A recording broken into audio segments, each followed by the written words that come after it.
বন্ধুগণ নমস্কার, আমি ডক্টর সারায়ণ কুমার রিজাল। আজকে আমরা একটা নার্সারিতে আছি, সুপারি নার্সারিতে। আমাকে বেশিরভাগে অনেক চাষিরাই জিজ্ঞাসা করে যে এই সুপারি যে চারা আছে এটা কয়বার সরাবো। এটা প্রাইমারি বেড আছে, দেখেন এটা লাগানো আছে এই বছর। এখান থেকে একটু বড় হলে এটাকে আবার অন্য জায়গাতে আমরা সরাবো, সেখানে 1 বছর থাকবে। তারপরে ওখান থেকে শিকড়টা কেটে ছোটো করে আবার অন্য জায়গায় আমরা সরাই। তারপরে 3 বছর করে 4 বার এরকম সরানো হয়। এটা কি ঠিক কি বেঠিক হিসাবে আমাকে অনেকে প্রশ্ন করে। তো বন্ধুগণ, এটা আমি এর উত্তরে বলতে চাই যে প্রথমে আপনাদের যে উদ্দেশ্য হচ্ছে যে গাছটা বেটে যখন থাকে তখনই ফল দেয়, তখন হয় অন্য জিনিস। সর্বপ্রথম তো কি হয়, এই যে চারাগুলো আমরা বানাই, যখন আমরা দানাগুলো নিই কোন গাছ থেকে নিই, তার গুণ কীরকম সেটা তো আমরা জানি না। তো 4 বছর পরে যদি আমরা অনেক সরানোর পরে যে গুণটা ভালো হয় না, তাহলে এনি হাউ ওটা কিন্তু ফল ভালো দেবে না। 1 নম্বর এটা গেল। 2 নম্বর গেল, আমাদের 4 বছরের মধ্যে 4 বছর তো সময় লস হয়ে গেল, তাই না?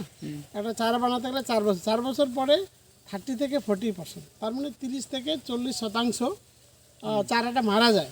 যখন সরাই তখন একটা শখ হবে, সরিয়ে মারা যায়।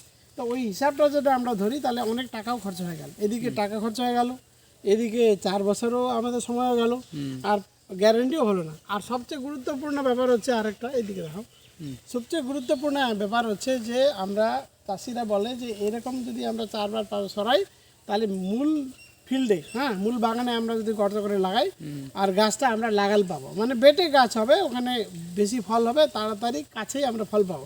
কিন্তু সেটা না, কি হয়, প্রথম হয়তো ফল দেবে নিচে, কিন্তু আস্তে আস্তে ওটা কিন্তু বেয়ে উঠবে আর গিটগুলো ফারাক হয়ে তাড়াতাড়ি উপরে উঠে তখন 10 বছরের মধ্যে দেখবেন এই নর্মাল গাছের মতন হয়ে যায়। তখন আমরা নিচে থেকে ওই লাগাল পাই না। তাহলে আমাদের কিন্তু এটা আমরা বলবো এটা সঠিক পদ্ধতি নয়, এতে আমাদের লস আছে।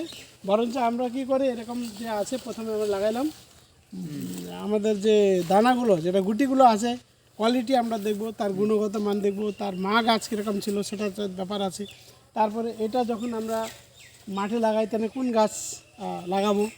তারপরে আমরা যখন প্যাকেট করে 1 বছর রাখার পরে আবার যে 1 বছর পরে 1.5 বছর পরে আমরা যখন আবার মেন ফিল্ডে নিয়ে যাই, তখন আমরা আবার দেখি, বাছাই করি যে কোনটা গাছটা ভালো আছে, যে বেটে গাছ, বেশি পাতা, এরকম গুণগত মান দেখলে পরে ওই রকম চারাটা কিন্তু মোটামুটি ভালো হয়, আর আমাদের টাকা পয়সাও কম হয়, আর 2 বছরের মধ্যে কি 1.5 বছরের মধ্যে আমাদের চারাও তৈরি হয়।